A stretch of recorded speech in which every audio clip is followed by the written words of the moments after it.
The views and opinions expressed by our host and guests are of their own opinion and experience and are not representative of their occupations, houses of worship, or any other intellectual property. Athens Avenue is not liable for its audience's adaptation of said experience over the next hour. What is Athens Ave? Athens Ave is a hangout where the body of Christ can come and wrestle with our witness in the world that is becoming increasingly intolerant to our presence, to our position, and most of all, the praise to our God. What is Athens Ave? It's where we give a biblical worldview on life and ministry and seek to courageously respond to it as it's happening. You never know who you might see on Athens Ave. On Athens Ave, you're going to hear gossip in the pew. You're going to hear a fight in this corner. And on Athens Ave, we'll provide wisdom from the men of Issachar. It's always going down on Athens Ave. Make sure you make it right on Athens Ave. Thank you.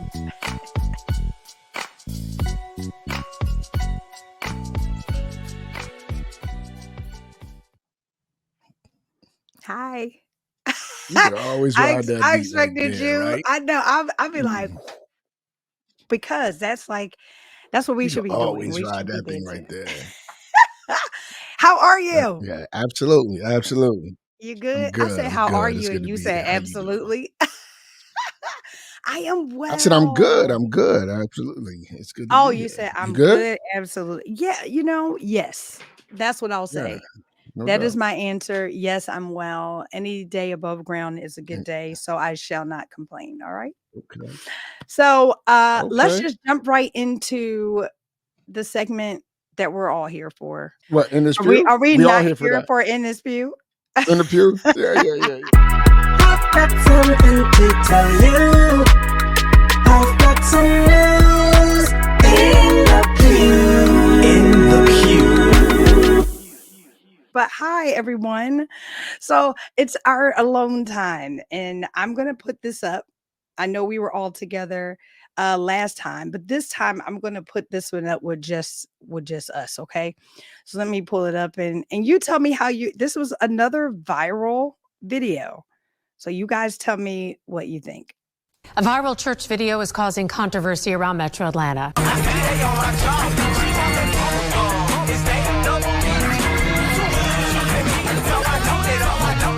The bishop played a popular rap song in a New Year's Eve service, and some people are not happy with this. Channel 2's Audrey Washington live at the Dream Center Church of Atlanta in South DeKalb County. Bishop William Murphy told me he has heard the criticisms and believes those criticizing him took the video out of context. This is not what you normally hear or see inside of a church. People dancing and swag surfing between the pews. It happened during a New Year's Eve service here at the Dream Center Church of Atlanta, and Bishop William Murphy is explaining why. There's a church who gets me, Audrey, which was the whole point of the ministry. Bishop Murphy says he wants church to be relatable. He was preaching out of the book of Acts, chapter 3.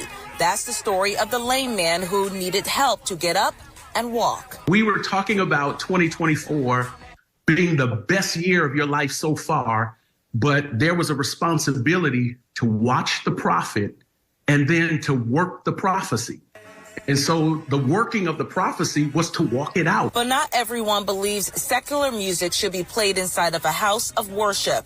On social media, people wasted no time weighing in. One woman wrote, quote, "I might as well stay in my car, the club, etc. if there's no difference in the church." Another wrote, "There's no way to justify it." But some support the bishop's decision and wrote, quote, "This man is an awesome bishop and the younger generation gravitates to his church." When people walk in our sanctuaries, there ought to be something that they can relate to. And Bishop Murphy told me he played the clean version of the songs and that if he is moved by God again, he will do it again. And we are live here in South DeKalb County. Audrey Washington, Channel 2 Action News. He said, and if the opportunity presented himself again, he would do it again. So what do you think about this? I'm not sure if you saw this viral video, but I did not. you got the gist of it. William Murphy played "Walk It Out." He played the clean version, but he played that for his New Year's sermon, and everybody just walk it out. Everybody just start walking it out, and he said it was in line with his message. And if the Holy Spirit told him to do it again, he'd do it again. So he said what he said. Holy Spirit told him. Amen. Okay. I don't know what Walk It Out. I don't know the lyrics of Walk It Out besides the hook. I have heard the hook at different times. I don't know what they are. I think one of the things you got to be careful of, you done, seen people come into church and rescued them and saved them and delivered from some things. And you always want to be careful about sending them back there and putting them back in that kind of mindset. But, hip hop bleeds through me. I'm a hip hop dude.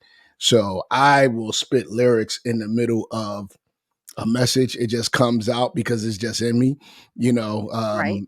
but I've never was one to glamorize drugs or sex or killing the police or so the things that come out of me is like thinking of a master plan. Much sweat inside my head, the things that's in me, old school hip hop that I just love that comes out.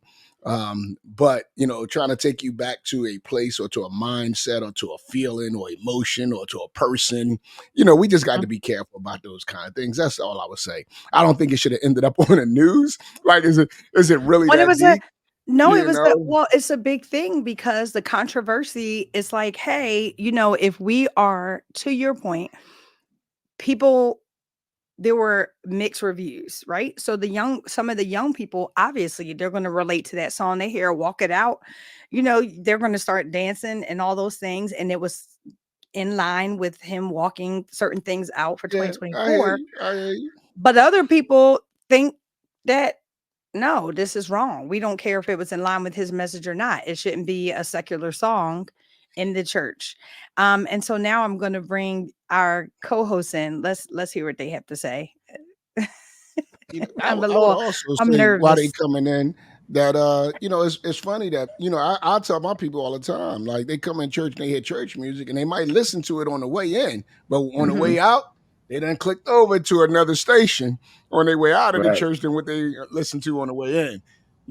So I don't know many people who only listen to gospel music. Correct. So we could be real hypocritical because we can't listen to it in here, but we banging it as soon as we get in the car. Like the one person said, I could have listened to this in my car, but I came in here. Like, did she think it was a difference there?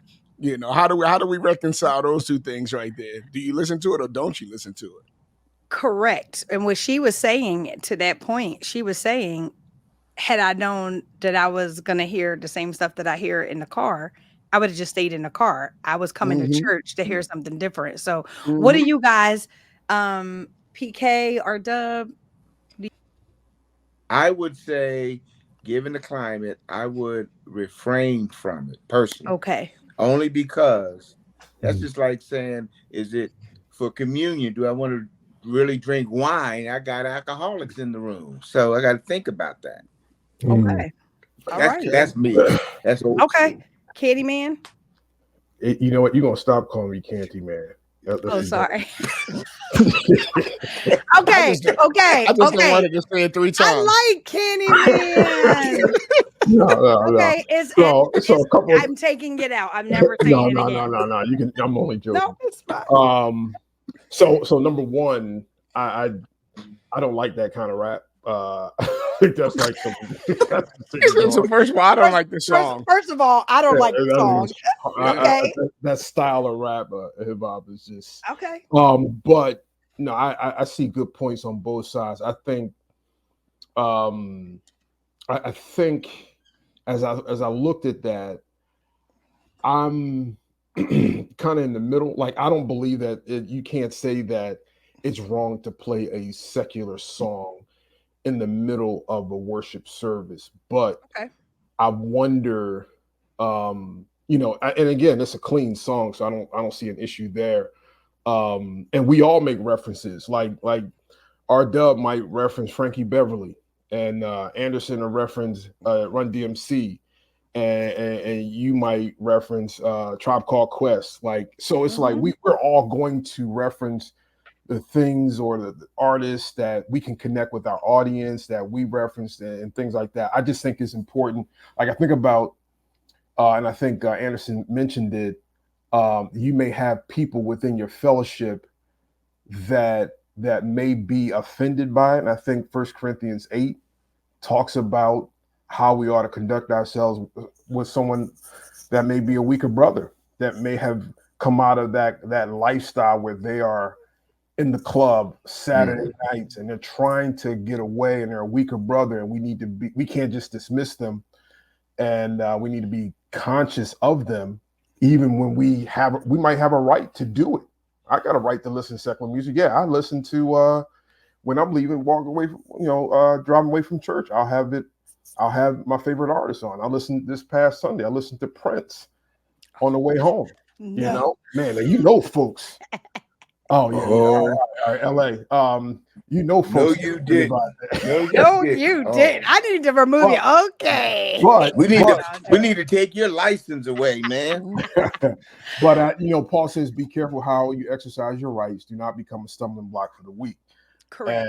And I think in that particular context, who would be the weaker brother or sister? And how can we be conscious? How can we be concerned with them and defer to them as the weaker, as a stronger brother that, I don't want to violate their conscience. I don't want to violate my conscience. And, I don't need to practice what I feel comfortable doing in front of everyone if it doesn't lead to edification. And so, I grew up, I didn't listen to secular music for a long time. And I thought it was I was more spiritual. Gateway drug. Yeah, but I don't have those same. I don't have that same viewpoint. But I do come to worship. I do come to worship the Lord, and not necessarily to walk it out to a. And to your point, that's just you don't walk out your face. Don't you walk out your face? Not to that corny kind of rap. So here's the thing. The thing, and then we'll end that. He said, "Not to that corny rap." The words, the walk it out part, RDub is fine, but like if you actually looked at the lyrics, I think that is what the thing is. Now. Hit the dance floor, bend your back low. She do it with no hands. Now stop, pop, and roll. Now that's in the clean version also. You understand? That's also in the clean version because that's no curse words. I didn't read any curse words. So I think the point is like bend your back low. No, I think the reality is just because it doesn't have a cuss word in don't mean it's clean. Let's be clear. And that's what I mean. Just because it don't have cussing don't mean it is clean, right? Again, knowing your context, like you don't have that kind of visceral response if you know your context. I did a message called "It Takes Two to Make a Thing Go Right," a little while back, and everybody knew it, but I did it. I was talking about I was talking about the greatest commandment: love God with all your heart, your mind, your soul, and love your neighbor as yourself. Those were the two things. But the title was that, and I went there. Everybody was able to rock with that. I didn't play the song. You didn't hear Rob Bass and DJ Easy Rock, but everybody knew the reference. It kind of came in and did what it was supposed to do. You know what I mean? Everybody over 40 knew. Well, everybody over 40, correct. That's just like, what? Don't be aging us. No, I'm just saying. I was right there with him. It takes two to make, and I'm looking at like the kids are like, what? Oh my God. Well, it's been another great in this view, guys. We're going to go ahead and lead out to our commercial. We'll be right back, please. When my husband shared he felt God calling him into full-time ministry, I did not respond with excitement, but with fear. I did not want to be a senior pastor's wife. What would this mean for us as a couple? I know of ministry couples that did not make it because the adjustment was too hard. I did not want to be a hindrance to God's call on his life either, but my immediate reaction was not joy. Of course I wanted to support him, but what about me? How was our quality of life going to be affected? So many thoughts ran through my mind. I was very selfish with my time with him and still can be at times. but learned through the years I must navigate those feelings when they arise. I knew I did not want to lose what we had or let the church become all-consuming. In the beginning years, it was hard. There were many nights where he had so many late meetings that kept him away from home. I began to feel like what was happening here, this could not be God's plan for our life. It was hard to find joy because the journey was starting to feel lonely quickly.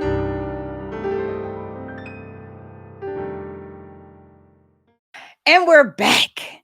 Aren't we excited about the Pastor's Wives Diaries? Are you excited? Oh, absolutely. I am Absolutely. totally Absolutely. excited. Thank you for the new commercial. I love our new commercials. You're going to see some old ones, you'll see some new ones, but I'm excited about this new book coming out. And I'm going to go ahead and just give the people what they have been waiting for. I'm going to bring in the one and the only Pastor RDub. How you doing today, RDub? I'm doing very well today. I'm doing well. Peachy, if you will. What Had a did he great say? day today. You said peachy? He said Peachy, man. I heard you. You know. So the topic for today is should pastors use their family members as illustrations in sermons? In this corner.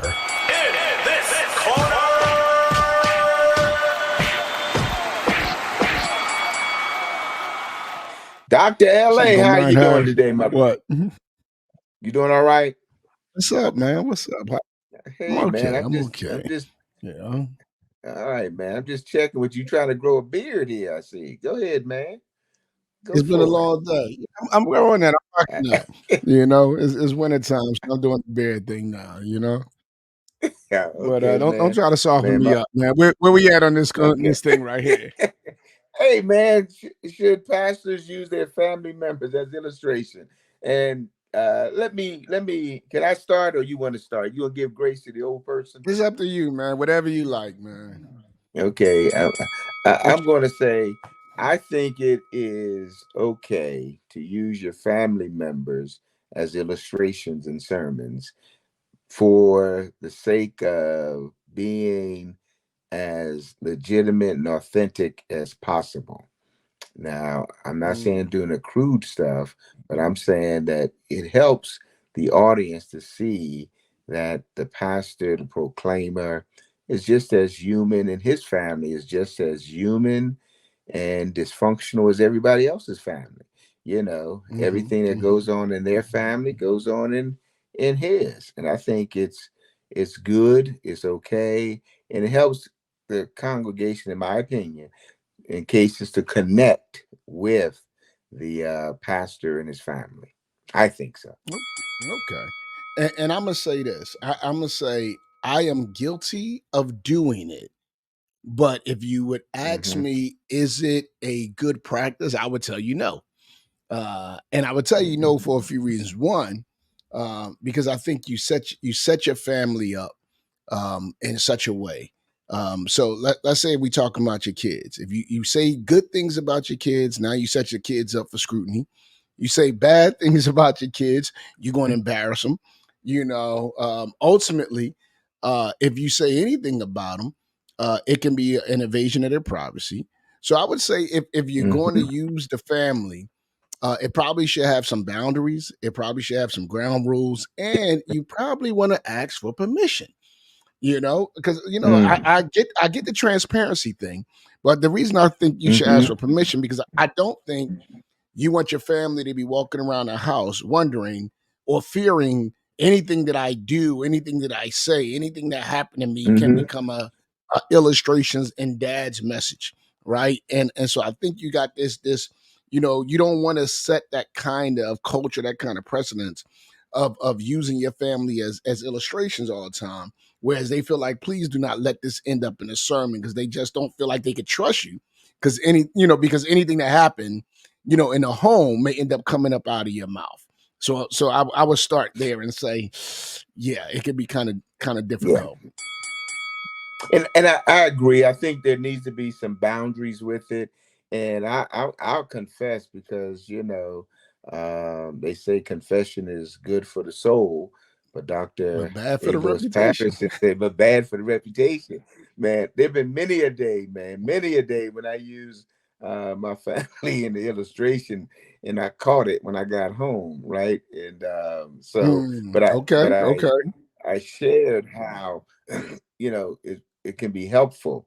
And I was even my kids when they were teenagers said, Dad, now we understand you're trying to help people out with sermons and making the sermon connect and all that. But they said in the future, we need you to get our permission first. Okay. And I said, Okay. okay. And I felt that was fair. But yeah, I said, boy, some of the stuff that we've done as a family it just fits right in some good illustrations, y'all.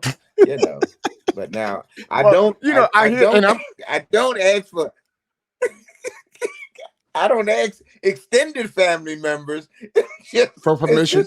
Oh, you say you'll use them if they outside of the house.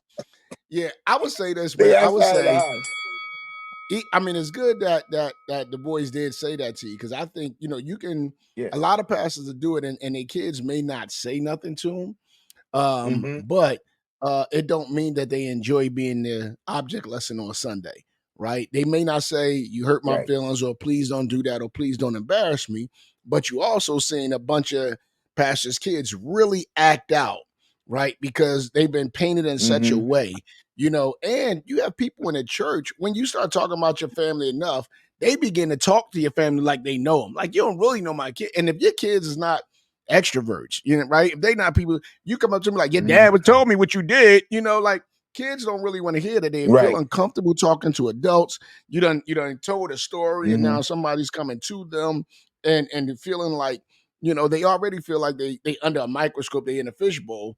Then you give them more information while you up there. I actually, when I seen this question, I actually went to my daughter and I said, hey, have I ever embarrassed you? And I thought she was going to say, yeah. She was like, no, I just take it as you crazy and it is what it is. And so she just brushed it off, but I did ask, and I set myself up because I was waiting on, my baby girl to be like, yeah, Dad, I really don't like that. But she was like, nah, it's cool, but just looking at the question made me wrestle with that. And then, working on the pastor's wives' diaries, man, just working on that book, it made me even think about when it come to my wife, because I always would use Kim in an illustration, right? But I realized if I make her the bad guy, you got people judging her. You got people maybe thinking, oh, well, maybe he deserved better than her if she the bad guy. If I make it a hero, they could get jealous of her and be like, oh, she ain't really all that, right? If somehow I'm dismissive of her, I done made all the women turn against me. So you just don't know how, and it's so natural to use them because that's your instant contact, right? Right. That's your context. That's who you with at all times. So it's so easy to be like, yeah, on the way here, guess what happened? And it's so easy to draw on it. But, the question really made me think like, wow, but is it fair? Is it good? Is it a good practice? Would you advise somebody to do it? And at the end of the day, it just came back to, for me, like boundaries and permission. Having boundaries, like, yeah, you ain't gonna go but so far in what you would share. And then, if you can think of it ahead of time and you want to use this as an illustration. I've done this. I said, babe, you mind if I use this in a message? I've said that to her and that sort of thing. But then, like, this week I was, preaching and I remember my son Darius had taught me something about something on social media. And I like, yo, can I use asking him, like, what was that you told me?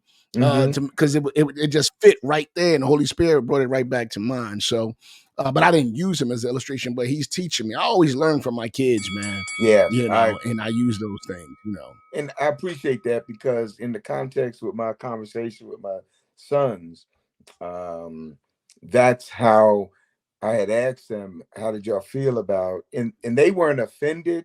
They just went as far as your daughter to say, they said, well, Dad, you're Dad, but I think their youngest son did it just to be smart. You need to get my permission. You need to get he was just being smart. And so, and then they came back and said, hey, yeah, Dad. And then they got spiritual on me and said, if it's going to help somebody to grow, go for it. Whoa. Amen. Amen. I said, Yeah. wow. I said, wow. I didn't expect that one. Good stuff. Right. That was a good one, guys. No, I thought it was great. Great perspective. I mean, it sounds like you guys were in agreement. He said we should. I said we really shouldn't. And I share some reasons why I don't think we should unless we have permission. Express But I permission. admit it from the door. I'm guilty of it. Yeah, I admit it. I'm guilty of doing it. But it don't mean I'm right. I remember somebody telling Kim one time, "Hey, you should make him give you money every time he use you in a sermon." Every time he use you, you should get paid for that.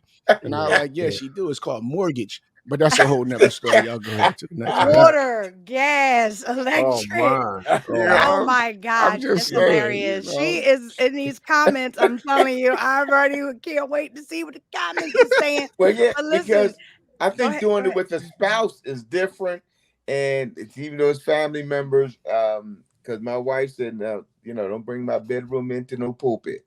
Oh. Whoa.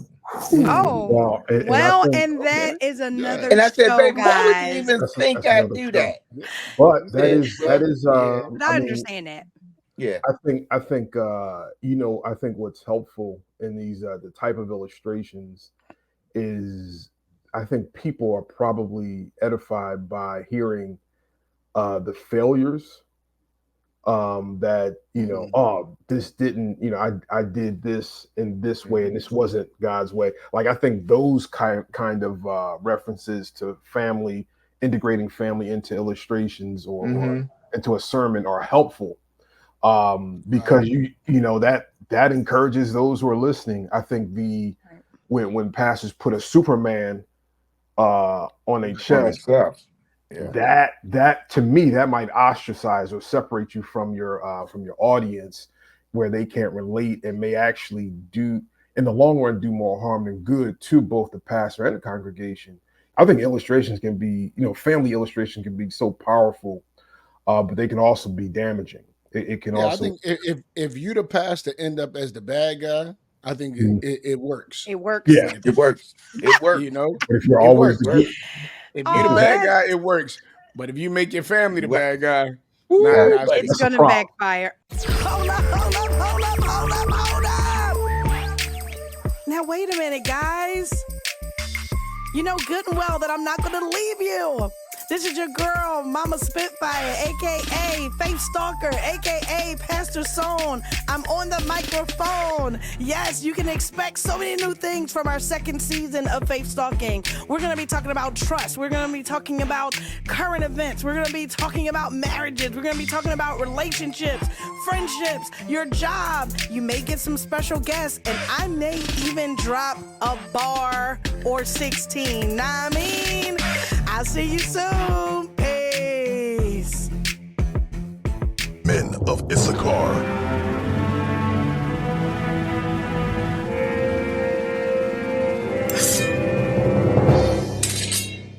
And we're back. What's up, bro? What's going down? It's a tough one this week. When is it time for a church to close its doors? Man, and I take no pleasure. I don't think any of us take no pleasure in having this discussion because it's such a serious topic and it's something that we see so often. That a church doors should close, or a church has gone through a life cycle, and should have and is not recognizing the signs of when it's time to shut down. I think for many churches that we may know and pastors, closing is tantamount to failing or being unfaithful to God's call. They would look at it that way. Right. And I think that's a hard pill to swallow. Right. Absolutely. I think sadly, there's a myriad of reasons of why churches close. I think, obviously you got the dwindling congregation, the lack of resources, moral failure. Growing differently from the community that you're in, so many times we hear about churches closed, and as you said, I think is a sad thing, is a bad thing, because we need as many lighthouses as we could get in this dark world that we're living in. Absolutely. And But I think, when we talk about those times, I think when you get to that point where the mission is to stay alive, to survive, more than it is to give new life and to reach unbelievers. I think when everything becomes, internally focused to survival for your own existence, and there is no longer a mission, desire, or a strategy to reach the lost, I think that is a sign. Well, and it's funny that you said, because I was looking at this question and thinking of when there's no discipleship happening, there's no leadership development. As you say, it's like the program. It's like, let's continue on, and there's no relevance. It's when I was thinking about Revelation chapter 2 verse 5, the church at Ephesus, when this church has been struggling, and Jesus says, I will come to you and remove your lampstand from its place. And looking at that whole example, that illustration, lampstand, that opportunity to shine, like the light is out because you have not been about my business, or you have lost relevancy, to the gospel, to bear witness of who I am in that place. And churches have a life cycle. Churches are born and they die. And it's hard. I think it's hard for so many to realize that. And we may, I'm not saying in every case, but I wonder if we may spend time in a place that's dying, trying to revitalize it, instead of trying to give it or help a place have an honorable death. Like, it's, churches, the church at Ephesus is no longer here. The church of Laodicea, the church of Colossae, like all these churches referenced in the New Testament, they're no longer here. They had a life cycle, but they did the work in the time that God allowed them to do that, and it was honorable. And I'm sure that they'll be rewarded for faithfulness. But I think that today I see, and we see, because of the circles we run in, like, it's hard for churches to say it's time. It's time that we shut off the light and let's think about legacy. Let's think about how we can bless maybe a new fellowship, a different fellowship, and set things up for the future for some other part of the kingdom. I agree with that. I mean, you're talking about dying well, and I think that's good. I said, but I think part of it is knowing the signs of when you're dead. So when you have a congregation that no longer sees people the way Jesus sees them. You don't see them as harassing, helpless, like sheep without a shepherd. You see them as the enemy. You see them as problems. You see them as sin. When the truth is, you rather they did not come in. You rather not have fellowship among them. You rather it be who you are. I think when you realize nobody's got saved in years, you realize that your baptism have become a storage bin. I think those are signs when you're not making a difference in anyone's life outside of the four walls of the church. I think those are signs when, and I agree, you can turn your assets over to a hungry church, to a young church. I mean, because we have church that will actually deplete everything they have and keeping themselves alive to have a club. And I don't mean a club dancing, but a club that they can go to.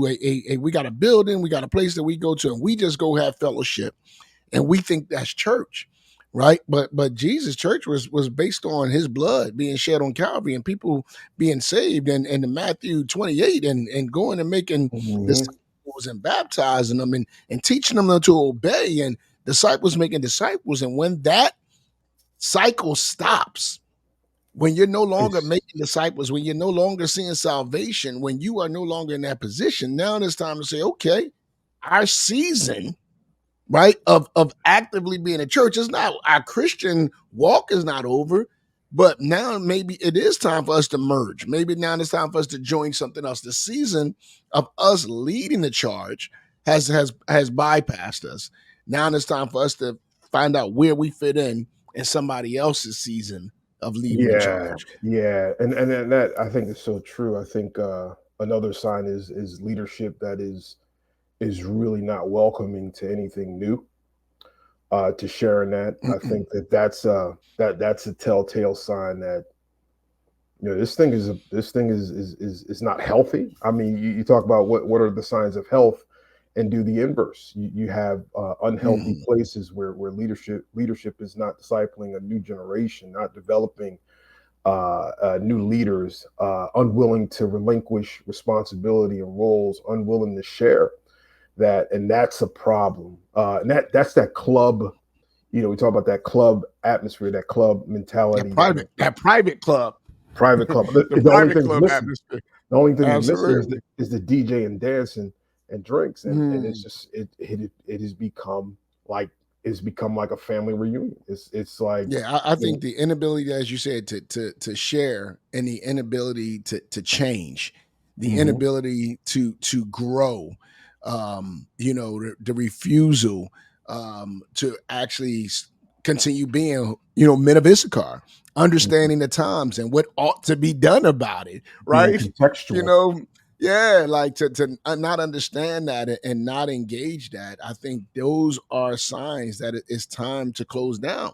But I think, if you're healthy and mentally, and you have a sober assessment of who you are, we can talk about in every aspect of life when it's time to retire, right? But we don't look at that the way we talk about the life cycle. We don't look at the church as being seasonal.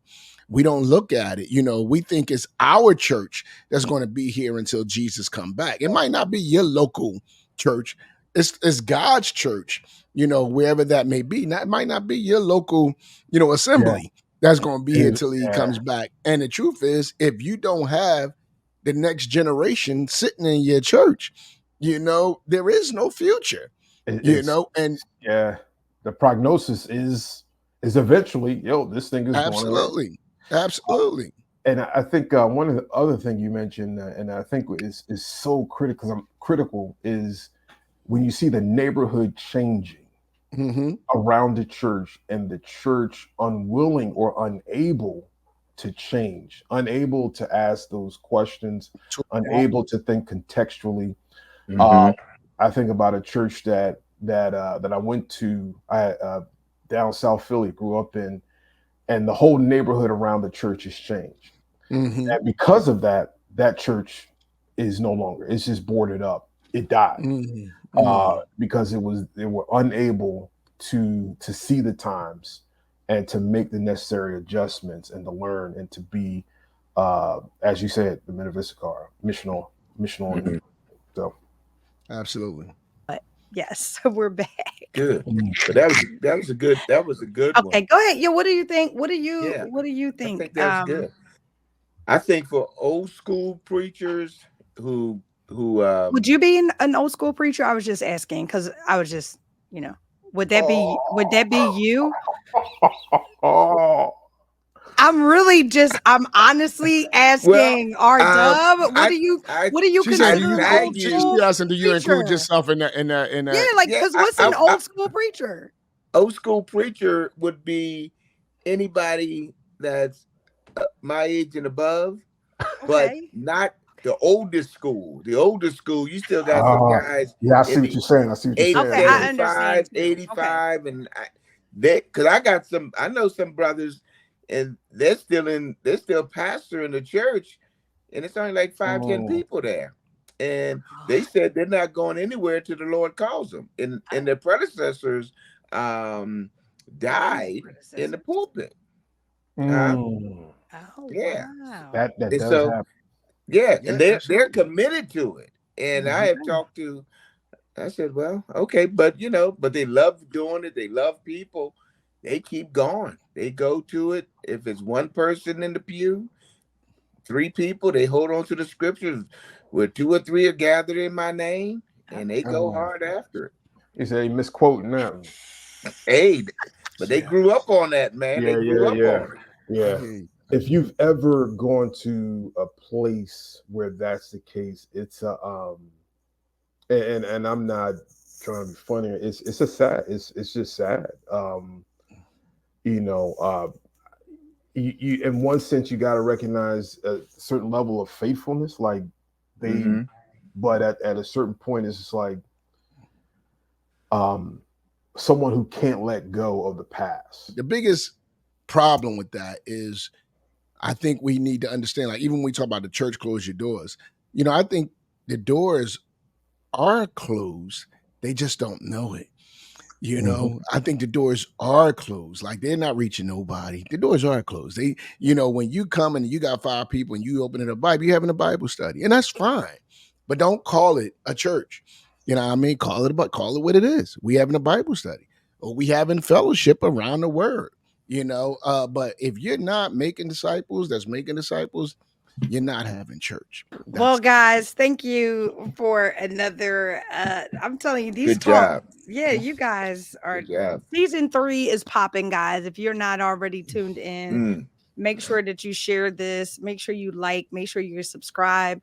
You see in the bottom ticker, we always invite you for your ideas, your suggestions, and your finances, because just like any other production, guys, it costs money to put on such a phenomenal production. So if you want to be a sponsor and you want to sow into this good ground, please don't hesitate. Let us know, okay? So we're going to go out to another commercial. Thank you, gentlemen, for being amazing as always.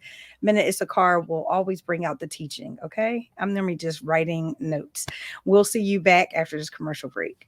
Dear Diary, I remember listening to my husband preach one Sunday morning, and he said some words I would never forget. He said, your wife and your family is your first ministry. My mouth dropped wide open and my eyes swelled up, because I admittedly never heard that said before, and definitely not by him. I could not wait to get home to question this new revelation he uttered out of his mouth. I share with him, not only do I feel like I don't come first, I don't know where I or the kids fit in his life or his ministry. I shared my disdain for his phone and how it was glued to his hand, and we could not even have dinner without being interrupted by someone from church. I shared how I miss my best friend and how the quality time we used to spend together no longer existed. I shared I love being his ride or die girl, but it feels like dying instead of riding together anywhere. We cried together, and he repented and apologized.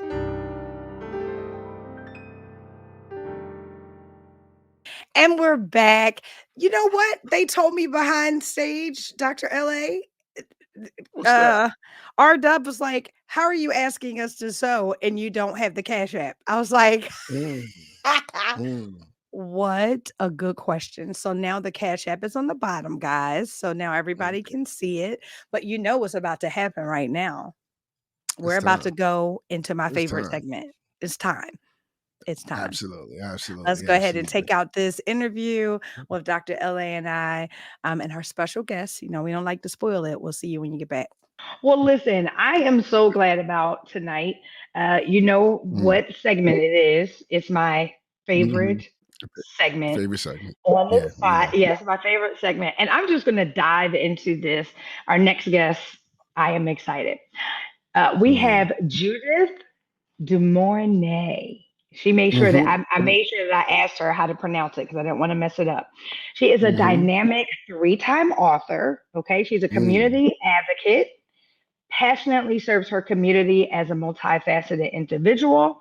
She has a commitment to self-empowerment and personal growth. Her thought-provoking books, including Teenagers in Charge, Voices of Yesterday, and did I miss one? Teenagers in Charge, Voices of Yesterday. Those are the two. They inspire teenagers and adults alike. It's absolutely amazing. Okay. Not only is she an author, right? She's also an executive director and founder of Teenagers in Charge, Inc. So I'm telling you, I think I'm seeing a theme. We have people that are concerned about this next generation. She dedicates her time, to empowering the tweens and the teens fostering essential skills, connecting them with mentors, and unlocking their hidden potential. She's like amazing. Okay. She has a bachelor's in English literature from the University of Pittsburgh and an MBA from Rosemont College. She currently resides in none other than Philadelphia, Pennsylvania. 215, where she enjoys reading, traveling, dancing, and listening to music alongside with her daughter. So, without further ado, I am going to introduce to everyone and present to others Miss Judith Dumorney. Hi, Judith. How are you? Good evening. How are you both doing? Hello, hello. It's good to see you. It's good to see you. Likewise. It is good to see you. So I'm going to go ahead. The audience is waiting. They know what happens from here. We're going to go ahead. We're going to go ahead and put you on the spot. I am going to hush, and Dr. LA is going to take charge. Go ahead, sir. Well, hey sis, how you doing? I see you got the red lipstick on. Representing. Yes. Delta's in the house. Hey, I hear the books. I know your love for teens and for kids in general. I know when our church made the journey from the suburbs into the city, the first thing we try to do is get connected in a community. And you are a big part of that. You're a big part of helping us become mentors. And we're still doing mentors to this day. And you are part of that journey, right? And so I've always been grateful and thankful for that. And, I know, trying to work with kids can be so difficult, and then not seeing instant success can be so difficult for many to deal with, but you have done it for decades. And so tell me, first, how did you gain this heart for the kids, and then the mentoring? Like, how did all of that come together? Talk to us. Good. Thank you for the question. And again, thank you for having me, and good evening to all that are listening and watching. This is one of my favorite podcasts, by the way. And thank you for having me on the spot. In respect to the question, that was a journey that I honestly, to be honest, I fell into. And it started from my work of a case manager, had a caseload. I was managing them. I more so got into, well, what are some things that you enjoy doing? What do you like to do on the weekends? What are some of the talents that you have? And I ended up finding out some very interesting things about the individual.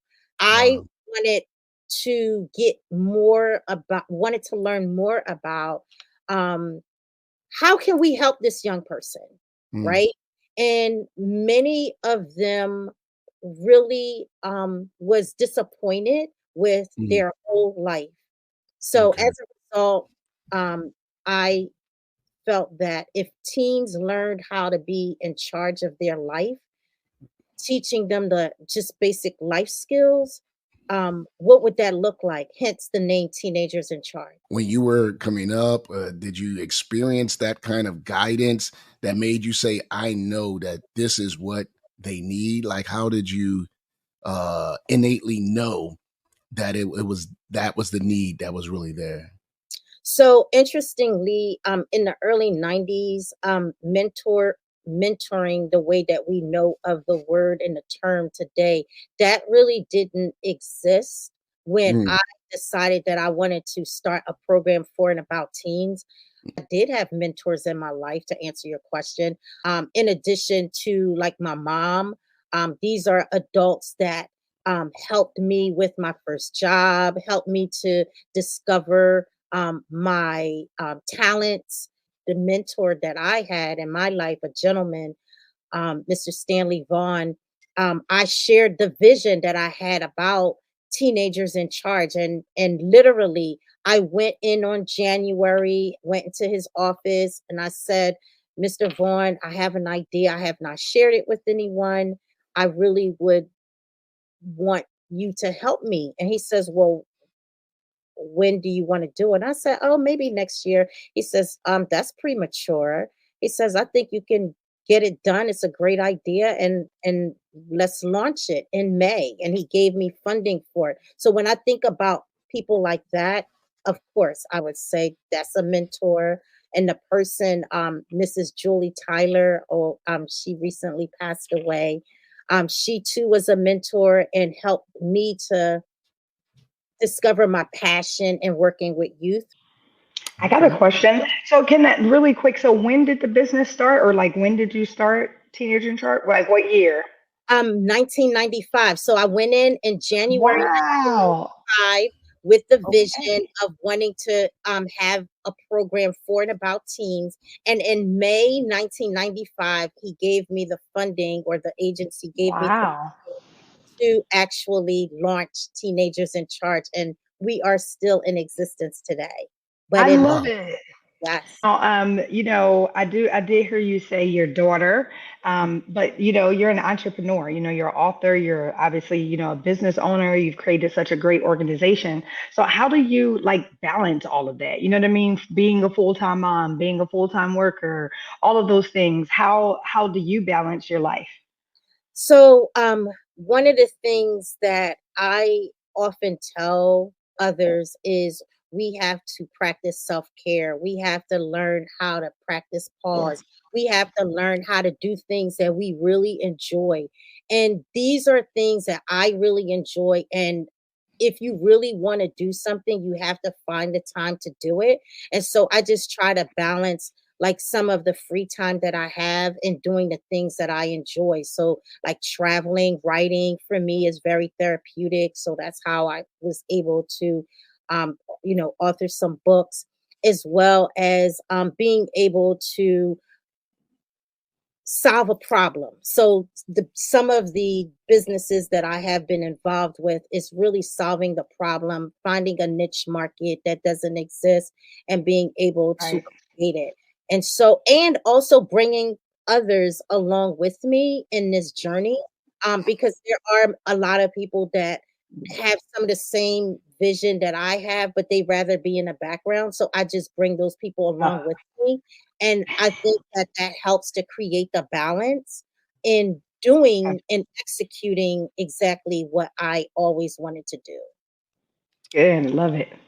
Tell me a story. Tell me about a life that has really inspired you, that you've had an opportunity to directly or indirectly impact, and you've seen them, because now you're talking about almost 30 years. Those who you've been doing this with, and you know, you fast forward 30 years later, and do you see any of them come back and just be marveled at what they turned out to be? So thank you for the question. In answering that in a succinct way, my first book, Teenagers in Charge, A Blueprint to Unmasking the Greatness in You, that book focused more on different teens across all spectrums that may have had some challenges along the way. Number two, Teenagers in Charge, Voices of Yesterday, is exactly what you asked me, because I cherry picked those teenagers' stories, and all of those teenagers went through Teenagers in Charge mentoring program. All of them graduated from high school. All of them went on to post-secondary education and may have gotten their bachelor's degree. Then advanced their degrees and got masters. And then I have 4 of them who are now that are doctors. Wow. So the irony of all of this, I am now working as a foster care coordinator. So I'm advocating for teens today That's awesome. that are in foster care. And it is great because it's like the world came back full circle. Here in 30 years ago, I started a teen program advocating for teens in foster care. And then here it is today. And as an adult, I'm looking at it from a different set of lens. And advocate for themselves about school stability. Absolutely. I love it. Yeah. Obviously, as a pastor, you know, the Bible constantly talks about the orphans and talk about those, the fatherless, the motherless, and our just responsibility to care for them. How has faith played a part in just your walk and your journey and all that you've done? So that's an excellent question. And to answer it briefly, I ask God for permission in every assignment that I get. My whole life has been orchestrated by God. Okay. I hear you. Jump in. Okay, cool. You had mentioned something about a man's cave, a spa for men. It was like I've never heard of that before. It's a unique concept. So can you kind of elaborate and tell us a little bit more about that? Sure. But the way that it works is men, they had the opportunity to get spa treatments, massage, foot soaks, manicure. They were able to also enjoy the experience of learning how to cook healthy. So I would actually have a chef. Wow. And we would rotate that.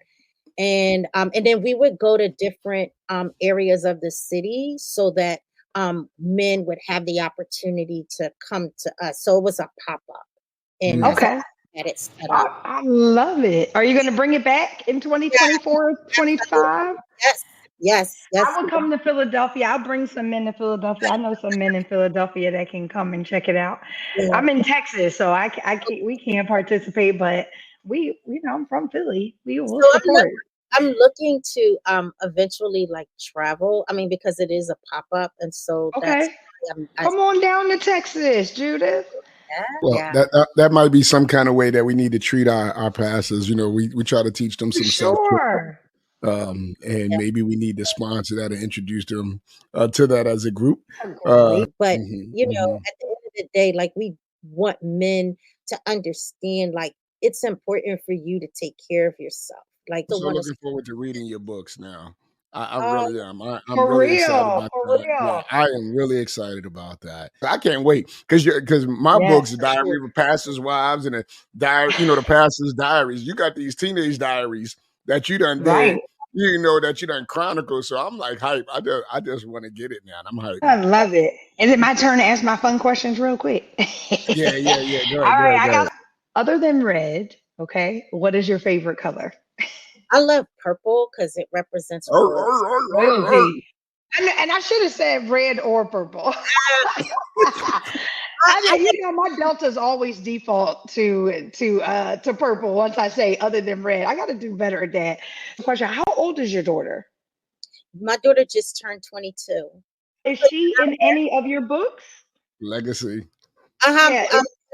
And yes, and one the first one. Go ahead and first of all say thank you so much for coming. I'm going to thank you. Dr. Absolutely. LA do his closing remarks. Great interview. Just want to thank you for your service. Thank you for loving not just on your kid, but on all of our kids and helping them see their full potential and just keep doing what you're doing. Okay. Well, thank you again for having me. And the last thing that I'll say is to stay encouraged in whatever it is that you do and never think that it's too late because age is nothing but a number. So long. That was great. It was really great. I don't know. You do so well at picking the guests. Stop. Don't embarrass me. You do. No, I'm just saying you do. We've just been getting we have really good guests. Another great show. On that note, just close us out. I'm not even going to ask Dr. He get the closes now. Yeah, just close us out, please. Let's remember that the church is the Lord's church, and we're not responsible for it, but He is. That's why He said, "Upon this rock I will build it, and the gates of hell won't prevail." So when it's your time to step aside, let's do it graciously so that the Lord gets His glory. Yes. Amen. Okay. And on that note, guys, I know, right? And that's how he's going out. He basically just came at somebody's neck. It's time to close the church. Close the door. All right. Yo, come on.